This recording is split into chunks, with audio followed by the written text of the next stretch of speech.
Hi guys, ಇವತ್ತು ನಾವು baby corn ಕಬಾಬ್ ಅದು ಡಿಫ್ರೆಂಟ್ ಆಗಿರುವಂಥದ್ದನ್ನು ಮಾಡೋಣ ಅಂತ ಹೇಳ್ತಾ ನಾನು ಕಂಟಿನ್ಯೂ ಮಾಡ್ತೀನಿ. ಆ್ಯಂಡ್ ಇಂಗ್ರೀಡಿಯೆಂಟ್ಸ್ನ ನಾನು ಅಲ್ಲಿ ಹಾಕಿರ್ತೀನಿ, ನೀವು ಅಲ್ಲಿ ನೋಡಿಕೊಂಡು ನೀವು ಮಾಡ್ಬೋದು. ಆ್ಯಂಡ್ ನಿಮ್ಗೆ ಯಾವುದೇ ರೀತಿ ಪ್ರಾಬ್ಲಮ್ ಇರೋಲ್ಲ, ನನ್ನ ವಾಯ್ಸ್ ಕೇಳಿಸ್ತಿಲ್ಲ ಅಂತ ಆ್ಯಂಡ್ ಸರಿಯಾಗಿ ಗೊತ್ತಾಗ್ತಿಲ್ಲ ಅಂತ, ಬೇಗ ಆಗ್ತಿದ್ದೀರಾ ಅಂತ ನಿಮಗೆ ಪ್ರಾಬ್ಲಮ್ಸ್ ಇರೋಲ್ಲ. ಸೊ ನಾನಲ್ಲಿ ಟೈಪ್ ಮಾಡಿರೋದ್ರಿಂದ ನಿಮ್ಗೆ ಆರಾಮಾಗಿ ಇಂಗ್ರೀಡಿಯೆಂಟ್ಸ್ನ ಗೊತ್ತಾಗುತ್ತೆ.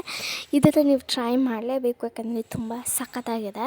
ಆ್ಯಂಡ್ ನನಗೂ ನಮ್ಮ ಅಣ್ಣಂಗೂ ತುಂಬ ಕ್ರೇವಿಂಗ್ ಆಗ್ತಿತ್ತು ಇದ್ರ ಬಗ್ಗೆ ಇದು ತಿನ್ನಬೇಕು ಅಂತ ಹೇಳಿ. ಅದೇ ಸಮಯಕ್ಕೆ ನಮ್ಮ ಅತ್ತೆ ಬಂದರು. ಸೊ ಆಗ ಬೇಬಿ ಕಾರ್ನ್ ತಂದಿದ್ದರು. ಸೊ ಹಾಗಾಗಿ ಬೇಬಿ ಕಾರ್ನ್ನ ಮಾಡೋಣ ಅಂತ ಹೇಳಿ ಡಿಫ್ರೆಂಟಾಗಿ ಮಾಡಿದ್ವಿ. ಆ್ಯಂಡ್ ತುಂಬಾ ಸಖತ್ತಾಗಿ ಬಂದಿತ್ತು guys, you have to try it. And ಕ್ಲೀನಾಗಿ ಮಿಕ್ಸ್ ಮಾಡಿ ಅದನ್ನು ಹಾಕಿ. ಸೊ ಇಂಗ್ರೀಡಿಯೆಂಟ್ಸ್ನ ಮಿಸ್ ಮಾಡ್ಕೋಬೇಡಿ. ಆ್ಯಂಡ್ ಒಂದು ಮಿಸ್ ಆದರೂ ಅದು ಸ್ವಲ್ಪ ಎಡ್ಗೆಡ್ಬೋದು ಅಂತ ಅನಿಸುತ್ತೆ.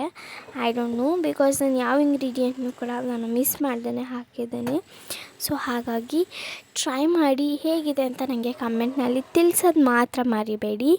So subscribe, like, share, comment ಮಾಡೋದನ್ನ ಯಾವತ್ತೂ ಮರಿಬೇಡಿ ಅಂತ ಹೇಳ್ತಾ ನಿಮಗೆ ಈ ಬೇಬಿ ಕಾರ್ನ್ನ ಎಂಜಾಯ್ ಮಾಡಿ ಅಂತ ಹೇಳ್ತೀನಿ. ಆ್ಯಂಡ್ ಬೇಬಿ ಕಾರ್ನ್ನ ನೀವು ಕ್ಲೀನಾಗಿ ಬಾಯ್ಲ್ ಮಾಡಬೇಕಾಗತ್ತೆ.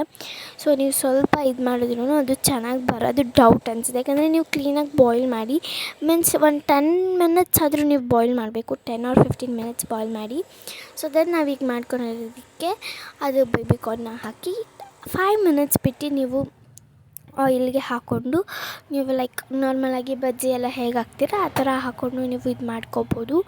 ಸೊ ಅದಾದಮೇಲೆ ನಿಮ್ಮ ಇಷ್ಟವಂತ ಒಂದು ಪ್ಲೇಟಿಗೆಲ್ಲಿ ಇದು ಮಾಡಿಕೊಂಡು ಹಾಕ್ಬೋದು. ನನಗೆ ತುಂಬ ಇಷ್ಟ ಆಗಿದೆ ಕೆಚಪ್ ಜೊತೆ ಅಂತೂ ತುಂಬಾ ಚೆನ್ನಾಗಿರುತ್ತೆ. ನೀವು ಟ್ರೈ ಮಾಡಲೇಬೇಕು ಕೆಚಪ್ ಜೊತೆ, ತುಂಬ ಟೇಸ್ಟಿಯಾಗಿರುತ್ತೆ. ನೀವು ಇದನ್ನು ಟ್ರೈ ಮಾಡೋದು ಮಾತ್ರ ಮರಿಬೇಡಿ guys. So see in the next vlog. Bye.